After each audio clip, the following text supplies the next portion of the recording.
Okay. Now we're being recorded. Hare Krishna. Welcome to anyone who's listening to this recording, and thank you for checking it out. Hare Krishna.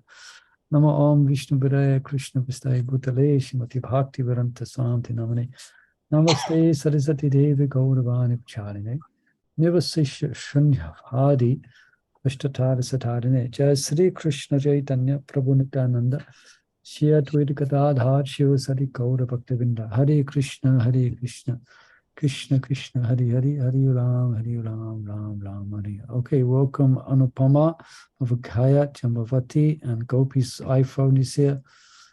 Hare Krishna, Mother Mongo, Hare Krishna. So we're reading from Sankalpa Kaumudi on page. Those of you, not many looking here, I don't think, is perhaps only me and Chandravali have a copy. Anupama, I think, I'm not too sure whether she has a copy, but we're on page 557. And we're coming to the end of, a few more pages to the end of chapter 28. So beginning at the bottom. Would you like to begin reading, Robert Chandravali? Yeah. Okay, everyone's ready for some 1 hour of solid Krishna consciousness discussion about the glories of devotional service. Haribol. Okay. We will now examine the 5 divisions of smarana, which are smaran, dharana, dhyana, anusmrti, and samadhi. Recollection, absorption, meditation, constant remembrance, and trance, respectively. By now, the astute reader will have concluded that the core theme of this book is understanding the sankalpas required to transit from one stage of smarana to the other. No doubt the determination to reach smaranas are essential, as they form the foundation for real sadhana. However, those sankalpas are relatively elementary by comparison to those required for remembrance, which is really the substance of Nam Bhajan. Since Smarana corresponds to significant and dynamic advancement in sadhana, the steps that effect a devotee's progress from the first stage of recollection to the final stage of trance are to be given special attention. They are, after all, the 5 major steps leading to a sadhaka's goal in life. In making these steps, attentiveness is as much about clarity of mind on what to do and how to do it, as it is about actually doing it. Bhaktivinoda Thakur warns devotees that those who are expert in their determination will transit through the stages in good time, while those who are not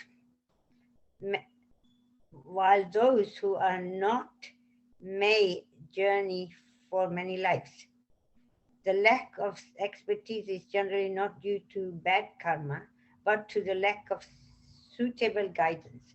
Gopkumar is an example of a pure-hearted devotee who, due to the lack of transcendental knowledge, took a long time to reach his destination.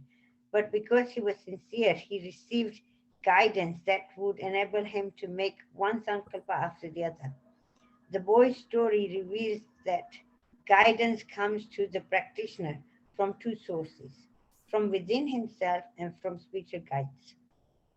From his first sankalpa to leave home and search out the Lord of the universe until he reaches Brahmaloka, Gopkumar acted upon his spiritual instincts, which included signs from Lord Jagannath.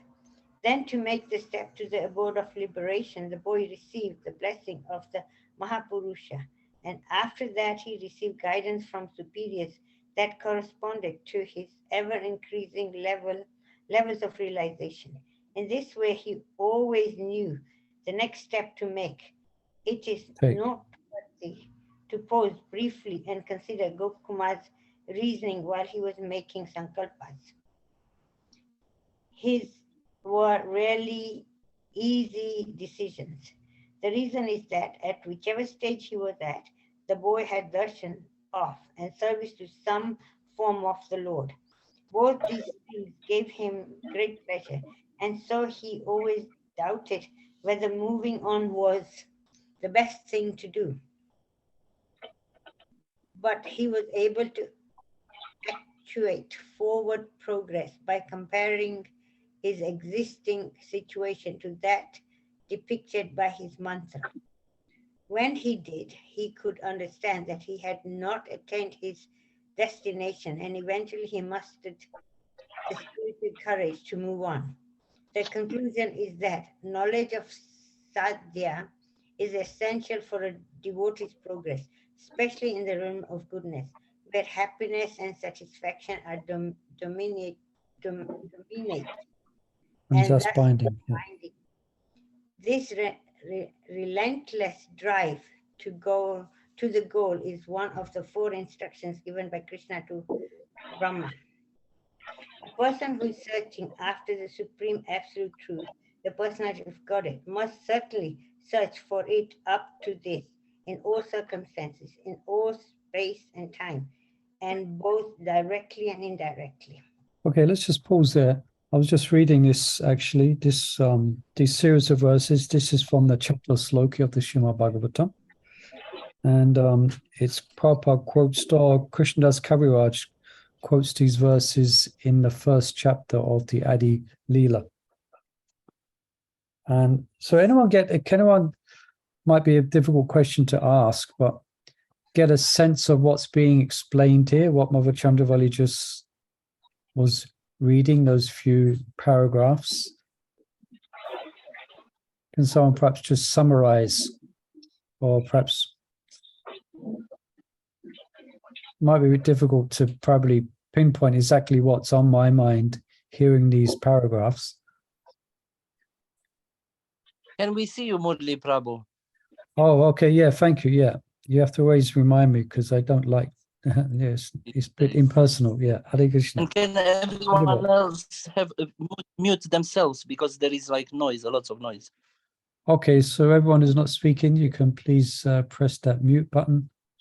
Hare Krishna. Yeah, But go on. I just want to see whether I can understand a little bit. It's Yeah. like every step you have to make sankalpas in your mind to go forward and have determination to make progress. Try understand who you are and where your goals are, where you want to go, and try and make progress that way. And you be guided from within, like Super Soul, and then you go spiritual master or other guides who can guide you. Yeah, more or less that's correct. And I was thinking along the same lines is that Marge, at the end here of that reading you did, just a paragraph before he finished, Marge brings up about the binding of the mode of goodness, especially in the realm of goodness where happiness and satisfaction are dominant and thus binding. So the lifestyle for a devotee, hopefully, is one of sattva in their eating, in their recreation, and in their in their eating and recreation, and the way that they live. It's all sattva. So for many, that may keep them back from attaining these different stages of smarana. So in other words, we should be eager to enter into different levels of absorption in the holy name, or to be absorbed in Krishna in these different levels of smarana. And we should be experiencing in our progress in spiritual life different achievements in that. Okay, we have our external achievements. I could say your external achievements here, becoming initiated, taking Brahman, having this service, having that service, doing this and doing that. But in one sense, that's all external. The most important factor is our relationship with Krishna, which is experienced through the relationship of Krishna's manifestation in the holy name. So hopefully it's these type of questions which we should be asking senior Shiksha, Diksha gurus. It's the questions of of how are we doing in our bhajan. That's probably that's the most important thing for us. Okay, we have to take care of our material life and situation, and if devotees they can give us advice accordingly. But the real, I remember many years ago, one senior lady, I forget her name now. I don't see her much about now. She's one of our congregation members, and she asked me, first time someone asked me that question, she said, I hadn't seen her for some time. She said, "How are you?" But she said, "How is your bhajan?" Wow, that's a real question. That is, how was your bhajan? How was your relationship with hearing and chanting? So that's what I picked up. The similar what Mother Chandravali was saying, but just kind of highlighting it is this is what Maharaj is speaking of here. This is what it means to progress in spiritual life. Can I jump in? Yeah, just finishes like progression in spiritual life doesn't mean you get a specific post. I mean, it may be in some circumstances, it may be a post given to you, maybe as a consequence of your spiritual practices, and that may be there. But actually, the most important thing is how is our bhajan? How are we in this? Where are we in this smarana, dhyana, anusmrti, etc.? Where are we after so many years? Yes, sorry, Madhu Mangopum, go ahead. I was just hearing when you were saying, I didn't catch everything, but I was thinking like many people, many devotees come to the temple when they're in a big trouble. And then the more they purify, they become more and more comfortable. Yeah. And the more comfortable they become, they think it's enough. They don't know what there is something more deeper. And they think they just hang around without knowing that they have to go more deeper and deeper. And and then they get stuck a little bit thinking they keep going and that's enough, but that's not enough because there's more to be revealed, I think. So I think we should more and more look for guidance and see how you were saying it. We need to see where is our bhajan, what we getting out from it, not what we get, how we can satisfy more Krishna, going deeper. Yeah, very good. That exactly what Maharaj is saying here, especially in the realm of goodness, where happiness and satisfaction are dominant, that's binding. I saw that, I've seen that a few times. There was one lady who joined our temple, and she was kind of semi-homeless, stroke semi-homeless, quite destitute and in quite a state with alcohol and etc., homeless, etc. And she joined the temple. She was sincere about her Krishna consciousness, and she eventually, as you might say, went through the ranks and became temple commander. And then she got initiated by Jayapataka Maharaj. So she completely cleansed her life, completely turned around. She's leading a clean, sattvic life. But with that new sattvic living and freedom from what she experienced before, that was the impetus for her. Now I'm ready to go back into the material world. And she left, and she's no longer a sadhaka. Sometimes I used to see her. She was one of these bus conductors on these tourist buses, in central London. Still favorable. Is it Alma, Prabhu? Prabhu, is it Alma? Do you remember Alma? I think it might be her. Yeah, you probably know it. Comes from the same country, I think. The East. Yeah. No. She's from Croatia. She's from Croatia. Yeah, I think she got initiated. Different name, but I don't know if it was her, but just the principle there. Yeah. So let's keep going forward. Let's not get. I think this mode of goodness also, it will bound you more and more. Yeah, because but we are so comfortable. It actually says, we need to go above the mode of goodness, which is like to get out from here, like to transcend good and bad. Like I was reading in Canto 5. I think he's talking about when Priyavrata, I think Maharaj, he got married. I think and he was not recognizing if there is a woman or a man, because he was so transcendental and so pure that he didn't understand more. Yeah, thank you. And then that's why Maharaj is sharing this verse here from the Chatusloki, which just kind of sums up what we're saying in what these paragraphs here. A person who is searching after the absolute, supreme absolute truth, the personality of Godhead, must certainly search for it up to this in all circumstances, in all space and time, and both directly and indirectly. All right. So just some thoughts on that. Yes, please. Gop Kumar, though he got the guidance. He's been quoted here, And he was chanting the mantra. Gopal mantra. Still, why did he take? Why was he going backwards, forward? It took a long time to go back. Well, you could say that's an example of that's a real example of spiritual life in general. It's one where we have to learn lessons, and sometimes the lessons are experienced after making a wrong sankalpa, or going in a wrong direction. Like, in other words, Gopakumar, because of his innocence, he was quite ignorant of higher spiritual values, and he desired different levels of achievement, which you could say was relative, and he should have been aiming higher.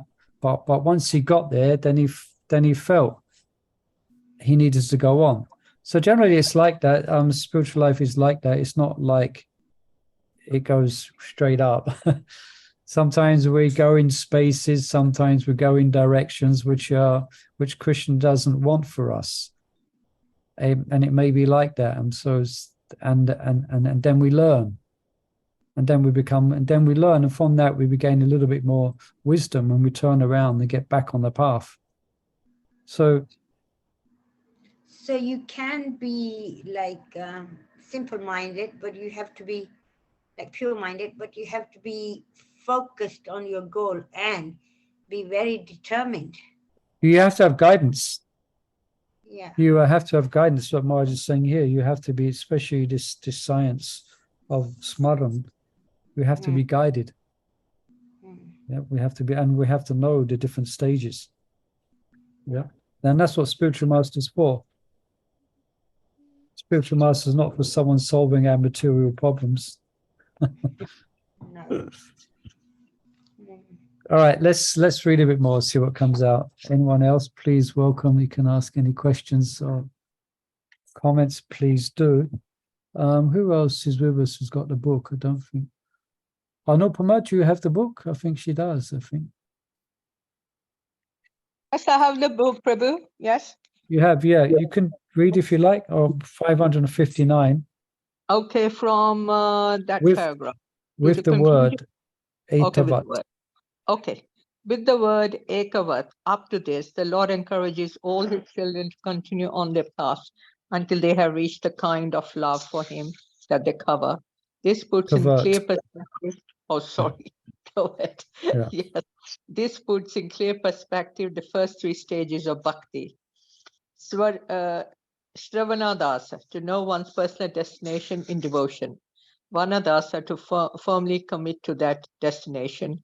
And smarana dasa, the path that leads there. Now, one thing, we have already discussed Shravan Das, we've discussed that, and we've discussed Varana Das. So now Maharaj is speaking about Smaran Das, okay? Two people waiting to enter. Okay, let's let them in. Okay, you can carry on. With each successful Sankalpa, Gopakumar was entering into ever increasingly blissful stages of devotion, which were ever increasingly difficult to give up. Once he was in the realm of liberation, he could no longer make decisions on his own. Neither did he have the spiritual qualification to do so. It required instructions from the Vaikuntha Dutas, Mathura Brahmanas, and from his own Diksha Guru to qualify him for entrance into Vaikuntha. As an aside, it is interesting to note how little instruction Gopakumara received from his initiator by comparison to that received from his Siksha gurus, most prominent of whom was Narad. Okay, this is an important point perhaps to take note of here. Interesting, Gopakumar received how little instruction he actually received from his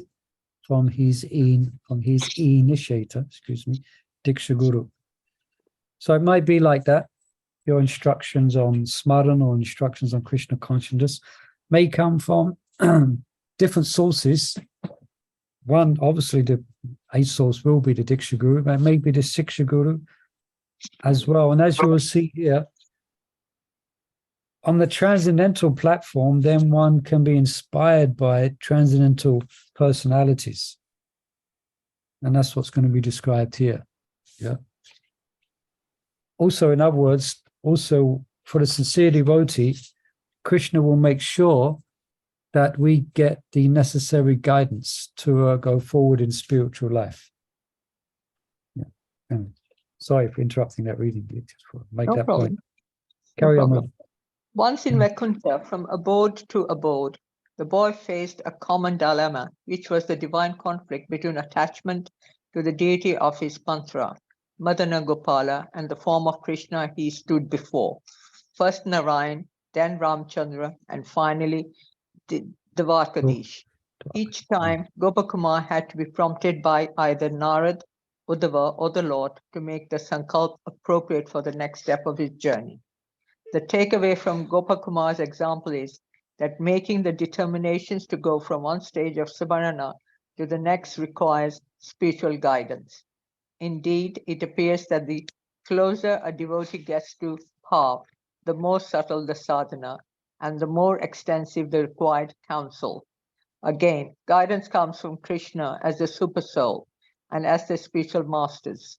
Without such help, it is highly unlikely that a sadhaka could make any headway in Krishna consciousness.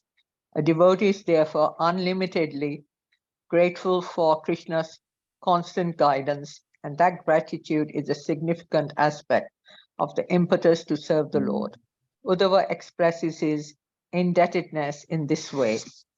O my Lord, transcendental poets and experts in spiritual science could not fully express their indebtedness to you, even if they were endowed with the prolonged lifetime of Brahma. For you appear in two features, externally as the Acharya and internally as the Supersoul, to deliver the embodied living being by directing him how to come to you. As already mentioned, smarana is not restricted to japa. It takes place in other services such as chanting Diksha mantras, other forms of Nam Sankirtan, preaching, and service in general. Absorption in these activities facilitates the stages of remembrance.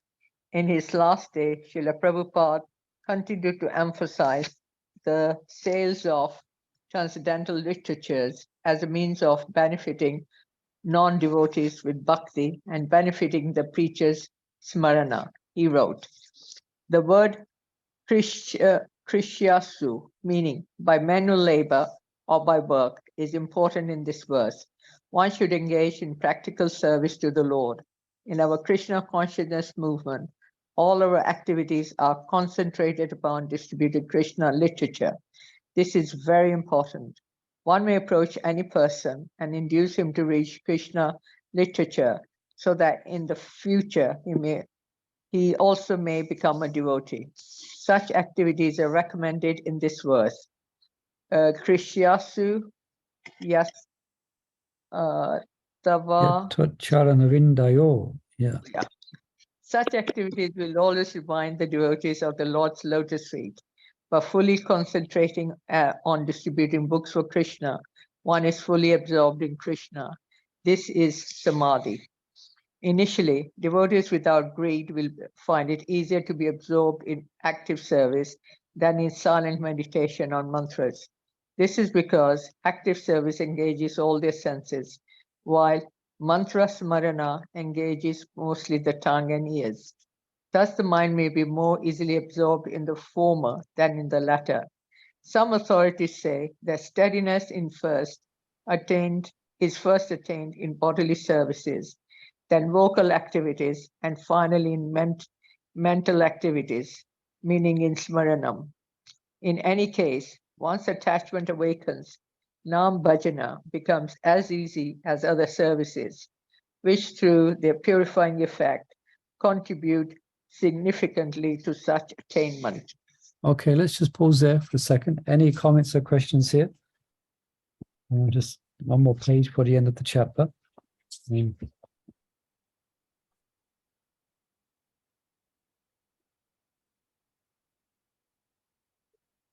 Okay, I can just read to the end of the chapter.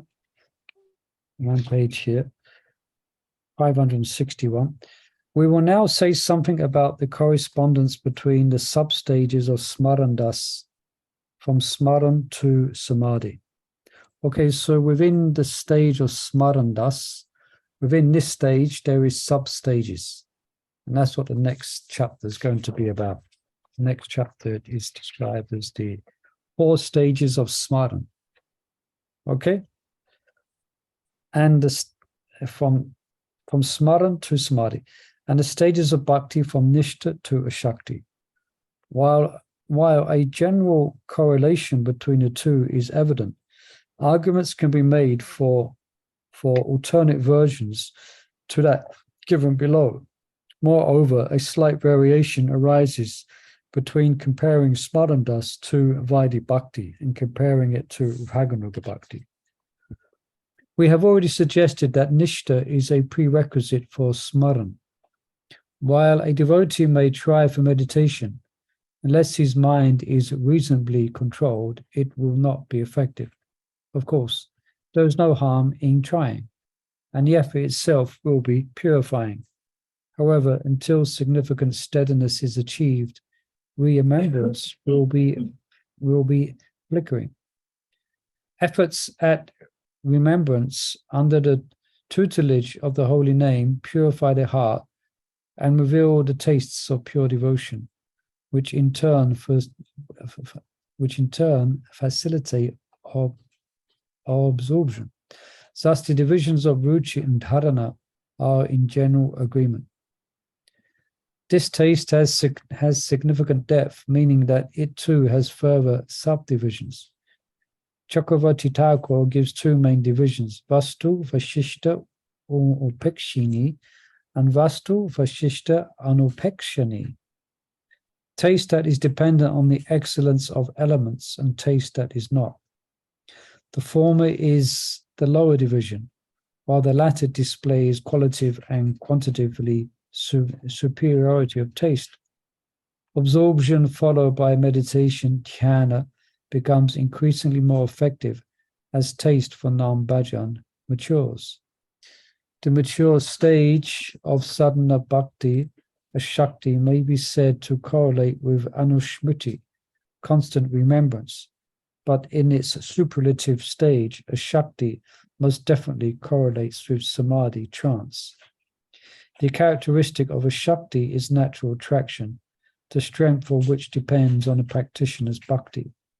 However, that attraction is so strong that the devotee's mind habitually turns to the holy names, just as at earlier stages it turned away from them towards mundane subjects. With this general correlation between the 2 divisions of sadhana bhakti and the descriptions of the 6 features of Krishna's name, we conclude this chapter. Hari Om Tat Sat. Hare Krishna. Can I add something quick? Please, yes. It says first is smaranam, so the Krishna from the heart, it will guide you.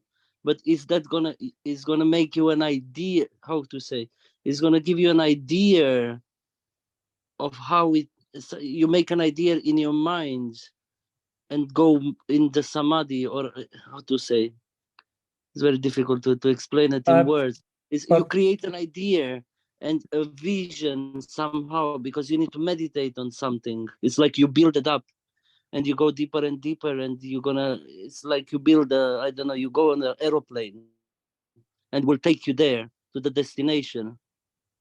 Yeah, that's more or less what you're saying is correct and what's been spoken of here. But the important factor is it's done under guidance, because we are conditioned souls. So what we may come up with may be somewhat speculative and may not be coming from the spiritual platform.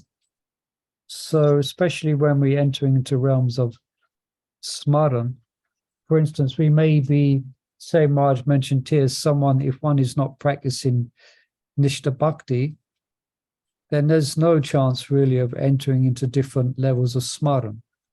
But someone may artificially try to do that. So that would be wrong. Better for them is to try and become steady in their vows and to be and to listen with attention to the holy name. So it should be, so yeah, we have to go forward. We have to, can you mention building the meditation, but it should be done basically based on guidance and based on revelation according to our station or according to our adhikar. That's why Maharaj mentions that this type of it becomes more subtle. Yeah, it's more subtle. We can't really fake it. We can't fake it. You can't lie that you achieve something. You can't. We can't. No, we cannot fake it. But I think most devotees are sincere, and unless it's like a sahaja will bluntly and grossly try to fake it, and they will be living a debauched life and doing kirtan and shedding tears. That's called a sahaja. But devotees, we can, as Maharaj mentioned here, we can and we should try to remember Krishna. Yeah. Like in kirtan, Maharaj mentioned. Should we focus on one thing, maybe one little lila or something, where instead of focusing on everything? For sure. That's called mantra parshana, where you're going to focus. You may focus on one specific picture of Krishna. But the best thing, as Maharaj mentioned earlier, we read that interesting part, is let's just concentrate on the holy name itself and the syllables of the holy name. And to that degree that we are purified, and to that degree that we're absorbed in hearing and chanting about Krishna's name from qualities and pastimes, these things may come naturally to one's mind while one is chanting. Prabhu, Hare Krishna. Yes, Nitai Mata. Sorry, Prabhu, I'm just in Hare the bus Krishna. quickly. I'm in the bus. I quickly want to ask something, and then, yeah. Which number bus you on? 25. Okay, famous bus. Go on. Yeah, Prabhu, I want to ask you now. You were saying, okay, we are chanting, we are concentrating on the holy, the syllables and the holy name. Okay, it's a holy name. Krishna himself. It's Harinam Prabhu. We concentrate, and sometimes, not sometimes, like quite often, if something comes up straight away, if something is coming up, quite often the same thing. So what do you think about it, Prabhu? I don't want to get into detail. Well, it depends what that something is. Are you speaking about Krishna's name, form, qualities, or pastimes? Yeah, after that, okay. Yeah, of course. I'm not talking about something means which is irrelevant. No, it's irrelevant. No. Yeah. And so something. And so, do you think that it is good? It is better to go deep into that and go deeper into that? Yeah. Do you think that way? Yeah, you're going to have to judge for yourself. You're going to, you should try it. If it's an easy meditation and it's very blissful, and you're maintaining the and chanting you the mantra feel the shelter correctly. Yeah, you feel the shelter. Yeah. So yes, I mean, you've been chanting a number of years, so these things should be happening while you're chanting. You've been hearing about Krishna. So that this one particular thing. Yeah. And so I just wanted to understand how I won't. But you'll find, but what you'll find is that these meditations, which are good, they often will come and then they will go. to try and maintain a constant absorption. That's like the level of samadhi. But what you're saying is good, and you should, if as you're chanting the holy name and some meditation comes easy and you're not making an undue effort, it kind of comes naturally and you're maintaining hearing the syllables of the Maha Mantra. Yeah. So yeah, so every devotee, so everyone does know it's going to be different for everyone. But you should go on different journeys and experiments with the holy name. It's just so you can be really absorbed in the holy name. Yeah, And yes. sometimes you'll find that you go too far.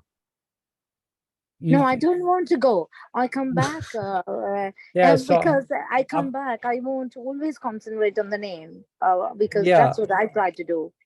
I don't want to go deeper. No, I know. Then I will not do anything good. No, I said, that's what I'm saying. That we have to keep a tabs on ourselves. It's like a science, It's like a science, and this part here, this part's going to be really beneficial for us to hear about these different stages of remembrance now. So we're gonna learn a lot from this chapter 29. Okay. Yeah. Okay. Okay. I actually, that's good, Prabhu. Okay. I did. Can you hear me, Prabhu? Yes, I can. Yes. Yeah. So I did mention to you when I was speaking to you, like personally. Yeah. But I don't want to talk about it now. Okay. So and so I was just thinking, Okay. Yeah. We're supposed to be thinking of Krishna. It is not wrong to think of Krishna. Yeah, we're supposed to. It comes. I don't know. One thing. It's and also I feel like a lot of separation. Then. That's nice. So you can develop this. It's a lot of separation when I think that, and then it's very blissful, and then you really want to hold on to it. You just don't want to let go, but it goes. And then again it comes. Yeah. Yes. I think we all experience this. And this is the exciting journey that we're on with Krishna. Yeah. In the form of his holy name. But let's get a little. Sorry, Madam Mango. Yes. How can we deal with the selfishness? Because sometimes we are selfish, just feeling that pleasure from Krishna, and you get very attached about it. And sometimes I think I become very selfish, but I would like to experience it all the time. And then it makes you think that you are just using Krishna instead of... this is called, you could say this is a shadow of our conditioned nature. These are the type of things what you're experiencing. The experiencing from the material bhava, when someone can be really selfish, and want to just enjoy themselves. But in spiritual life, especially a taste for the holy name and Krishna, we're supposed to go deeper into that and don't feel guilty because you're being selfish. You understand? That's where we're imposing material conditioning on our spiritual practice. It is not selfish to be getting a taste for the holy name and to want to chant the holy name more. But having said that, we are always important to remember that we are in the mood of Gosti Anandi. So we want to share what we have, and then that taste will get deeper because we're serving Lord Chaitanya Mahaprabhu, whose mission is to spread Krishna consciousness. So we are not attracted to, and we do not want to just do bhajan unless instructed by the spiritual master. We have a mission to spread Krishna consciousness. So that aspect is there as well. But don't feel selfish if you're enjoying the holy name. Then we are on the safe path, as long as we share.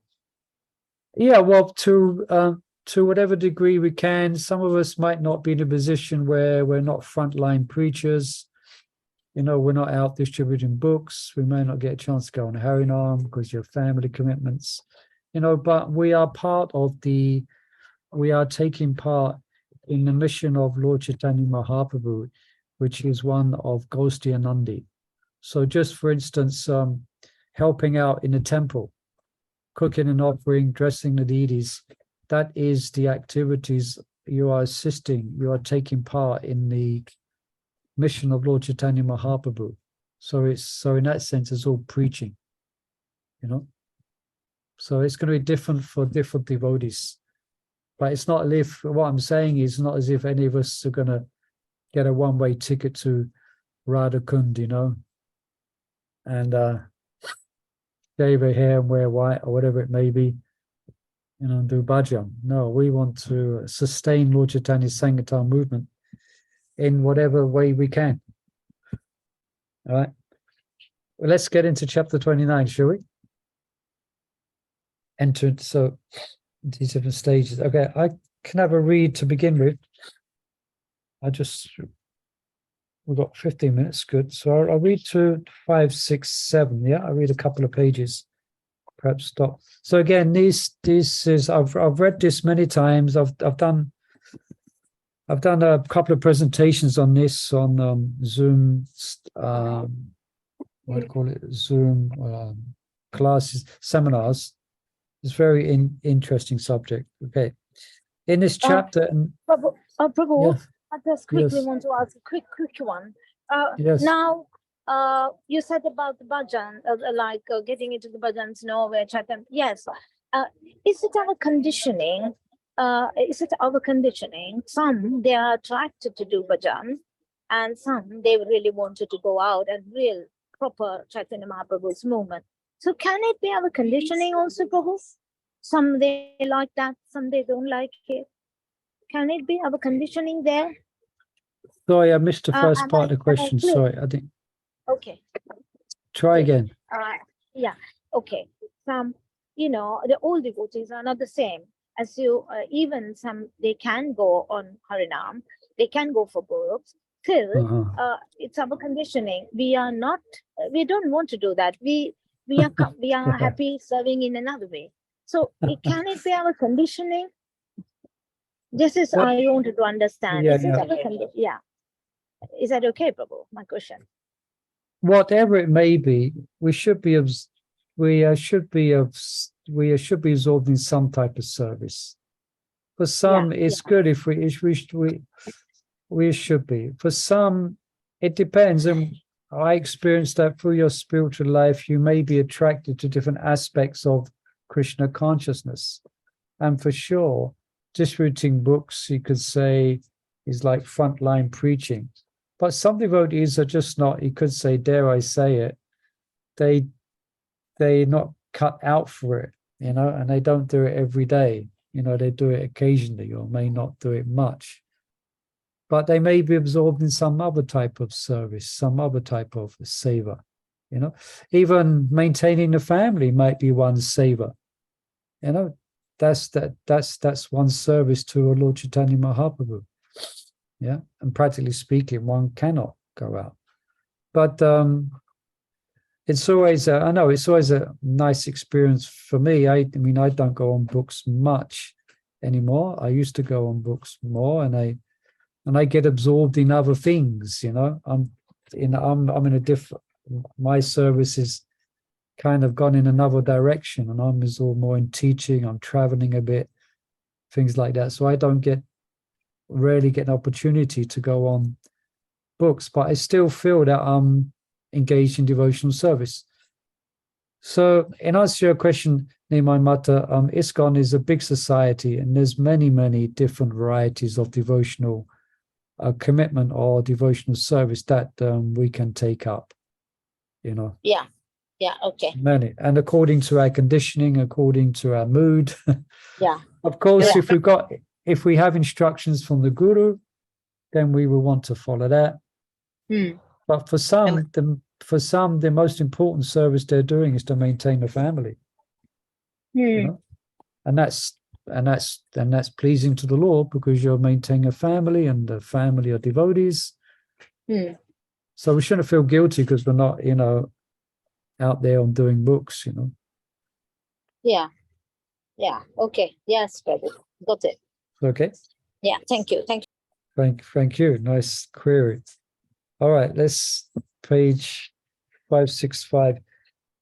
In this chapter and the next, we investigate the 5 divisions of smarandas described in the previous chapter as smarana. By the way, this is in purple in the Nectar of Instruction, I think verse 8. And Prabhupada's quoting Bhaktisiddhanta Saraswati Thakur, and he speaks about these different stages. Yeah. Described in the previous chapter as smaran, dharana, dhyana, anusmrti, and samadhi. These translate to recollection, absorption, meditation, constant remembrance, and trance, respectively. The English rendering of these divisions does not do justice to the fine nuances between them, which are so clearly expressed by Sanskrit words. Obviously, unlike Sanskrit, the English language was not designed to communicate spiritual concepts or yoga practices. What follows is a basic review of the Sanskrit terms. Readers will immediately see how the words clearly express the gradation of spiritual absorption that leads the devotee to the gateway of bhava. So Maharaj will give a synopsis of these, then he'll speak of them more.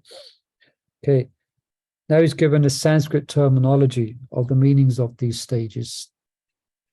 The verbal root smri means to call to mind or to recollect.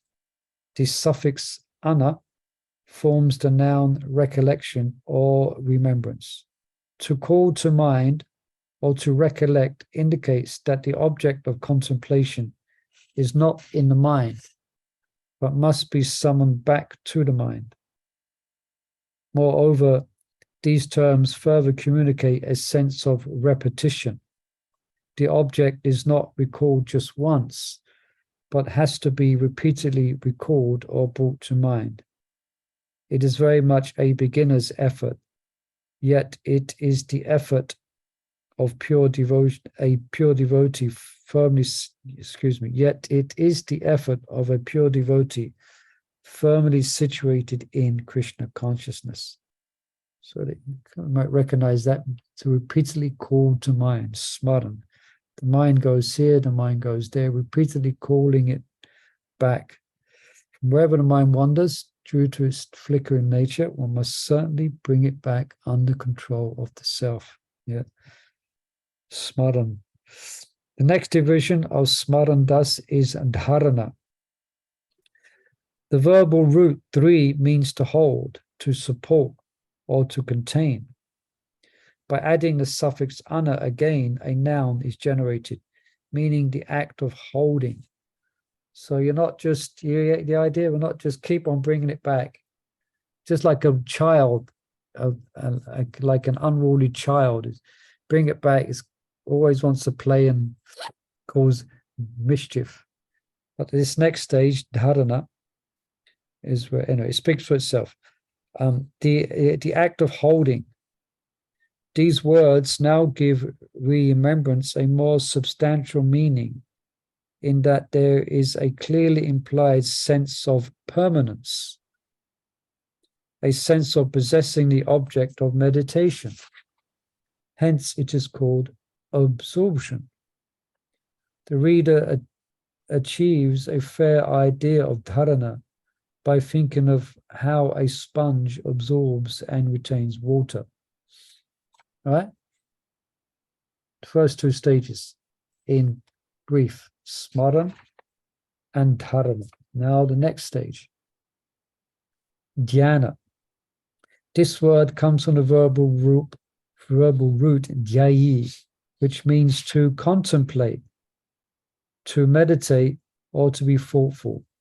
All 3 meanings take remembrance one step further, but it is neither about recalling nor being absorbed in the object, but about contemplation, but about contemplating it and giving it profound consideration.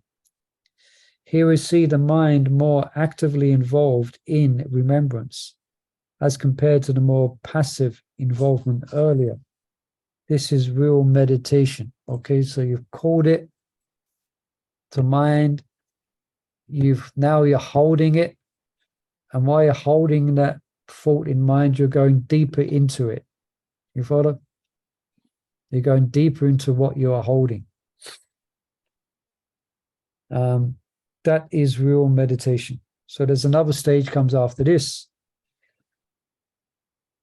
After meditation comes constant remembrance, anusmrti.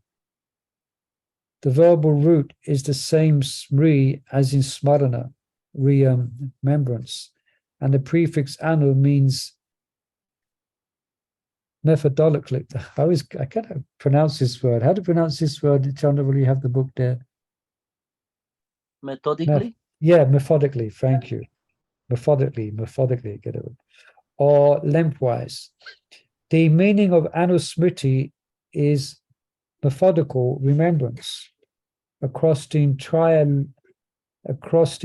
length of both the object of meditation and the effort of meditation.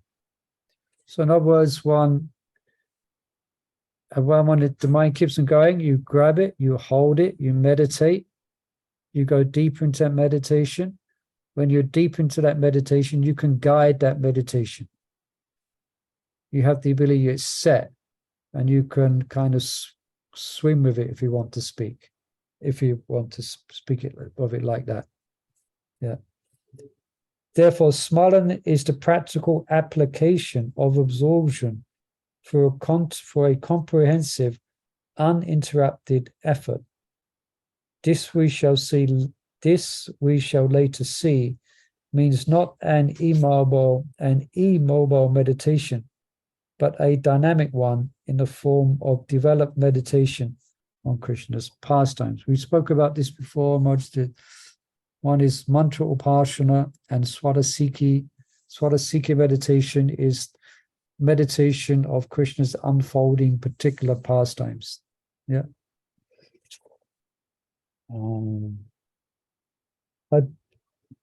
Additionally, methodical remembrance means that all other things are excluded. Okay, this is, I would say this is at the levels of a Shakti now, advanced devotional accomplishment. Both Bhaktivinoda Thakur and Jiva Goswami place an adjective before anu, and that is dhruva, extending the term into dharana smriti. The new edition gives the added meaning of constancy, and hence in the purport to the nectar of instruction, which I was mentioning, Srila Prabhupada translates it as constant remembrance. So now, as the fourth division of smarandas, we have methodical, constant remembrance that is oblivious to everything but its object. Yeah. So such remembrance means you're so absorbed that even if there's disruptions externally, your meditation doesn't break.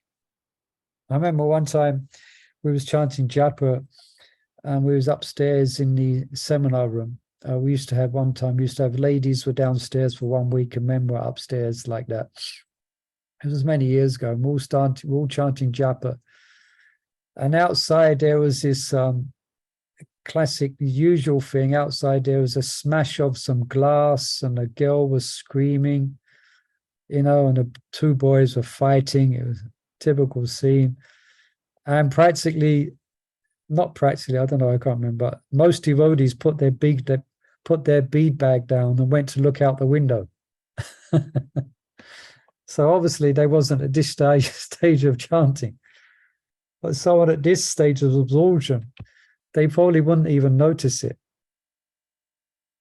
And we've experienced that even materially, isn't it? Where you're absorbed in some type of thought and you're completely oblivious to what's going on externally.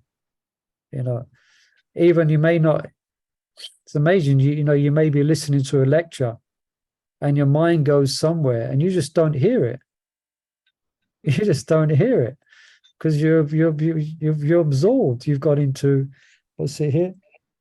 Anusmrti of something material. Yeah. That's So why we we need to be in what we absorb ourselves in. Yeah. Because there's so many things around which we're missing because we are so ignorant that I don't realize what's happening. So that's why we need to focus on certain things. Yeah. Now let's just read. This is just a quick. This is an introduction to these stages. So I'm going to finish it by speaking about samadhi. Okay.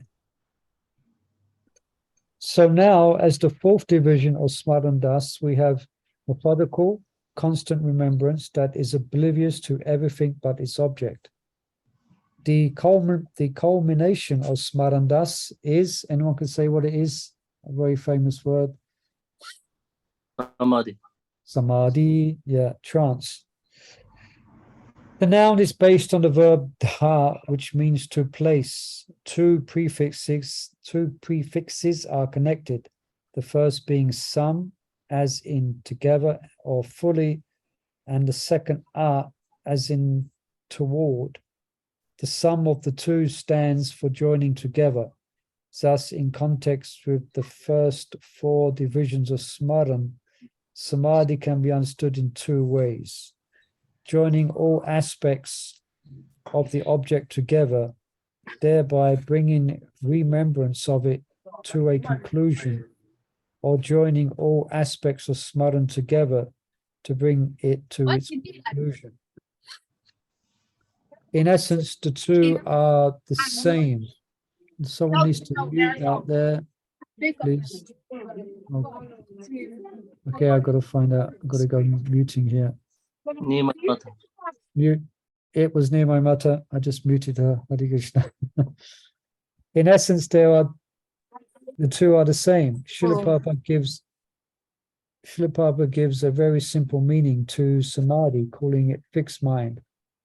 The phrase is derived from the Sanskrit dictionary definition samyak adiyate smin atma tattva yatamyam.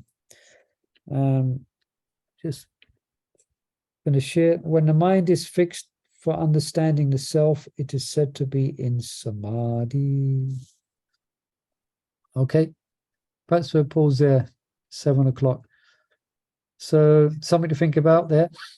Interesting, our journey in Krishna consciousness, our journey, especially in relationship to the holy name. Hare Krishna. Okay. Sorry, Prabhu. Thank you. No problem. So thank you, everyone. Tomorrow, I'll be here. Tuesday, we'll try a Bhagavad Gita. I think a few people might have fallen off the Bhagavad Gita thing. So if our core group, if you want, please come. But we'll do Bhagavad Gita tomorrow. As I'm saying, because we haven't had it, I think we might have lost a few people. But anyway, let's try 6 o'clock tomorrow. Okay, we'll carry on with our Bhagavad Gita.